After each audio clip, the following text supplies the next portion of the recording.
Assalamualaikum warahmatullahi wabarakatuh. Kepada yang terhormat Ibu Dr. Nova Mardiana, SEMM, selaku dosen pengampu mata kuliah Manajemen Sumber Daya Manusia Internasional. Di sini, kami dari kelompok 6 akan membahas bab 6, yaitu tentang pengalihan praktik sumber daya manusia di multinational corporation. Berikut adalah anggota kelompok 6. Selanjutnya, saya akan menjelaskan tujuan pembelajaran yang ada dalam bab ini. Yang pertama, diffusibility dalam praktik ketenagakerjaan. Yang kedua, hierarki ekonomi dan difusi praktik. Yang ketiga, karakteristik perusahaan yang mendukung dan menghambat difusi. Dan yang terakhir, proses difusi. Selanjutnya, saya akan menjelaskan tentang MNC. Bagaimana perbedaan sistem bisnis nasional memengaruhi transfer praktik SDM dalam perusahaan multinasional atau MNC. Selanjutnya, difusi praktik SDM dipengaruhi oleh 4 aspek utama. Yang pertama, kemudahan penyebaran. Yang kedua, asal dan tujuan difusi. Yang ketiga, karakteristik MNC. Dan yang terakhir, mekanisme transfer. Selanjutnya, perbedaan sistem bisnis nasional dapat mendorong sekaligus membatasi difusi praktik SDM. Selain itu, transfer praktik dalam MNC juga dapat memengaruhi sistem bisnis nasional dengan memperkenalkan standar baru.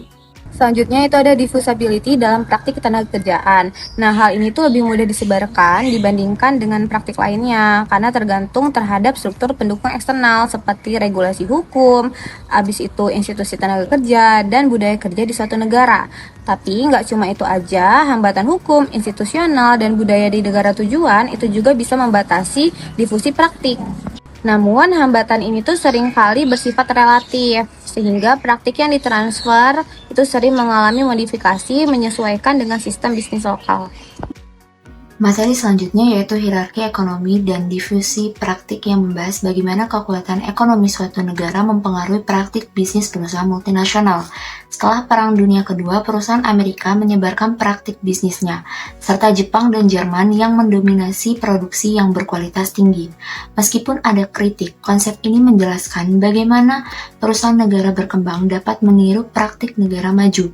Yang pertama yaitu ada pengaruh ekonomi negara asal perusahaan multinasional. Perusahaan multinasional dipengaruhi oleh sistem bisnis di negara asalnya, seperti cara mengelola tenaga kerja dan manajerial yang dikenal sebagai efek negara asal. Namun, efek ini dapat berubah seiring waktu karena perusahaan dapat mengadaptasi elemen dari sistem bisnis negara lain tempat mereka beroperasi. Yang kedua yaitu hierarki ekonomi internasional, di mana negara dengan ekonomi kuat sering dijadikan acuan oleh perusahaan lain, yang membentuk hierarki ekonomi internasional di mana negara dominan menjadi model dalam manajemen, sistem pembayaran, dan pengembangan karyawan. Lalu yang ketiga, contoh dominasi ekonomi pasca Perang Dunia Kedua, di mana pasca Perang Dunia Kedua, ekonomi Amerika Serikat sangat kuat dengan perusahaan-perusahaan besar yang mendominasi pasar internasional dan menyebarkan praktik bisnisnya ke negara lain, seperti metode produksi Ford dan sistem manajemen terstandarisasi. Yang keempat, perubahan dominasi ekonomi di tahun 1980 dan 1990. Pada tahun 1980 dan 1990, dominasi ekonomi Amerika Serikat mulai melemah, sementara Jepang mengalami booming ekonomi dan perusahaan-perusahaan besar seperti Nissan, Toyota, dan Honda yang mendominasi industri otomotif dengan metode produksi efisien. Jerman juga bangkit secara ekonomi yang menguasai sektor industri kimia dan teknik dengan produk berkualitas tinggi dan pekerja terampil. Lalu yang terakhir yaitu kritik terhadap konsep dominasi ekonomi. Kritik terhadap konsep dominasi ekonomi meliputi anggapan bahwa pertumbuhan ekonomi negara berkembang sering tidak sebesar yang diasumsikan, dan bahwa konsep ini dapat menyesatkan dengan menganggap sistem bisnis suatu negara seragam dan mudah ditiru, padahal terdapat perbedaan dalam cara perusahaan beroperasi. Selanjutnya, saya akan menjelaskan mengenai karakteristik perusahaan yang mendorong dan menghambat difusi. Difusi praktik manajemen sumber daya manusia atau SDM dalam perusahaan multinasional atau MNC tidak terjadi secara merata di semua perusahaan dan negara. Ada beberapa faktor yang dapat mempercepat atau menghambat proses transfer praktik SDM, baik dari kantor pusat ke unit anak perusahaan maupun antar unit di dalam perusahaan. Selanjutnya, terdapat faktor yang mendorong difusi praktik SDM. Yang pertama, ada tingkat integrasi yang tinggi dalam MNC. Struktur organisasi perusahaan multinasional sangat berpengaruh terhadap tingkat difusi praktik SDM. Semakin tinggi integrasi dalam perusahaan, maka semakin besar kemungkinan praktik SDM disebarluaskan di seluruh cabang perusahaan. Selanjutnya, MNC dengan struktur yang terintegrasi memudahkan mereka dalam membangun hubungan operasional yang erat antar unit bisnis, lebih terdorong untuk menyebarkan praktik SDM yang seragam, serta transfer praktik SDM diperlukan untuk memastikan kesinambungan operasional dan efisiensi di berbagai lokasi. Selanjutnya, bentuk integrasi yang mendorong difusi ada juga terdapat segmentasi dan replikasi. Segmentasi merupakan setiap unit operasi menjalankan bagian berbeda dari rantai produksi global, seperti produksi komponen di suatu negara dan berkaitan di negara lain. Untuk memastikan kelancaran kerja perusahaan, perlu menyebarkan praktik SDM yang seragam, seperti standar perekrutan, pelatihan, dan sistem kompensasi. Selanjutnya, replikasi merupakan unit operasi yang memiliki struktur dan proses kerja yang hampir sama di berbagai lokasi, sehingga mempermudah penerapan kebijakan SDM yang seragam, karena setiap unit bekerja dengan sistem dan budaya kerja yang mirip. Contohnya yaitu perusahaan multinasional seperti McDonald's dan percetakan koran yang menyesuaikan sistem SDM mereka agar seragam di seluruh negara. 2. Standarisasi dan efisiensi dalam strategi bisnis. Perusahaan yang menggunakan model bisnis seragam lebih terdorong untuk menyebarkan kebijakan SDM global. Keseragaman ini memungkinkan peningkatan efisiensi, mengurangi biaya operasional, dan memastikan kualitas produk dan layanan tetap sama di seluruh dunia. Contohnya, perusahaan fast food menerapkan prosedur kerja yang sama di seluruh cabangnya agar karyawan dapat terlatih dengan lebih mudah dan mempertahankan standar layanan yang konsisten. Yang ketiga, terdapat mekanisme formal untuk transfer praktik SDM. MNC sering menggunakan berbagai mekanisme formal untuk memastikan praktik SDM dapat diterapkan di seluruh unit bisnis mereka. Contohnya mekanisme formal seperti konferensi manajemen global yang membahas kebijakan SDM, pelatihan lintas negara untuk menyamakan pemahaman tentang sistem kerjanya, serta dokumen kebijakan global yang harus dipatuhi oleh semua unit bisnis. Contoh perusahaannya seperti IBM yang menggunakan buku biru sebagai pedoman kebijakan SDM di seluruh cabangnya. Yang keempat, ada keuntungan dari mobilitas karyawan antar negara. MNC yang memiliki hubungan operasional vertikal seringkali mengadakan mobilitas tenaga kerja untuk memastikan koordinasi yang lebih baik. Transfer staf ini memungkinkan penyebaran praktik kerja terbaik dan mempermudah koordinasi antar bisnis. Contohnya, yaitu perusahaan manufaktur yang sering berrotasi staf antara pabrik di berbagai negara guna memastikan bahwa keterampilan dan budaya kerja seragam di seluruh unit operasional mereka. Yang kelima, terdapat tekanan sosial dan reputasi perusahaan. Perusahaan multinasional sering menghadapi tekanan dari pemerintah, serikat pekerja, dan organisasi sosial untuk menerapkan standar ketenagakerjaan yang adil. Salah satu cara untuk memenuhi ekspektasi dengan menerapkan kode etik global atau kebijakan Corporate Social Responsibility atau CSR yang berlaku di semua cabang.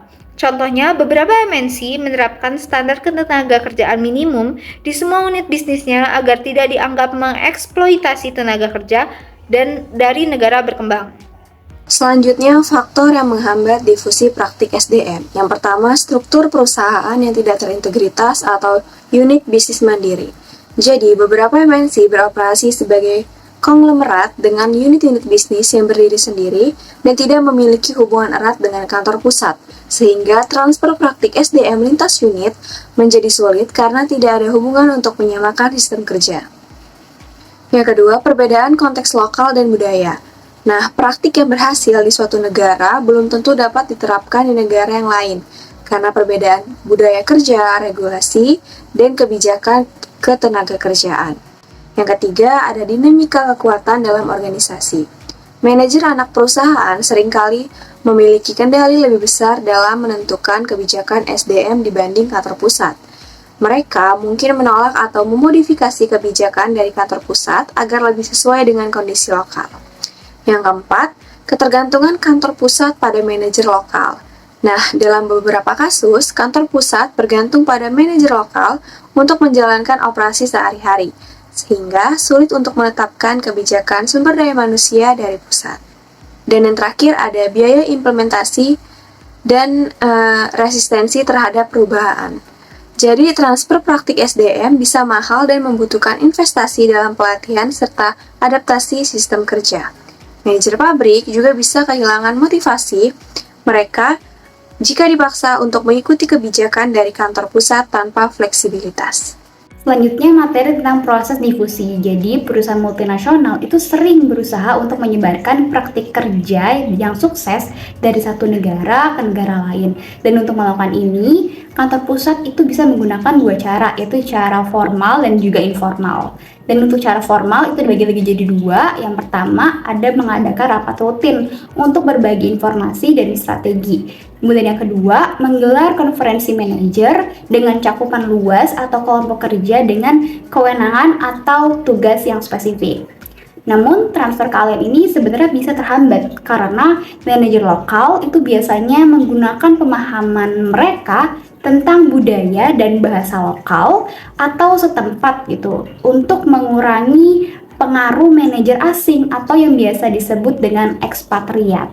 Serta biasa juga manajer lokal itu membentuk aliansi dengan pemangku kepentingan lokal. Selanjutnya, selain cara formal, perusahaan juga bisa menggunakan pendekatan informal untuk mempengaruhi praktik ketenagakerjaan di pabrik, seperti mobilitas staf kunci antar lokasi, atau memindahkan staf kunci dari satu lokasi ke lokasi lain agar mereka itu bisa berbagi pengalaman dan pengetahuan tentang praktik tertentu.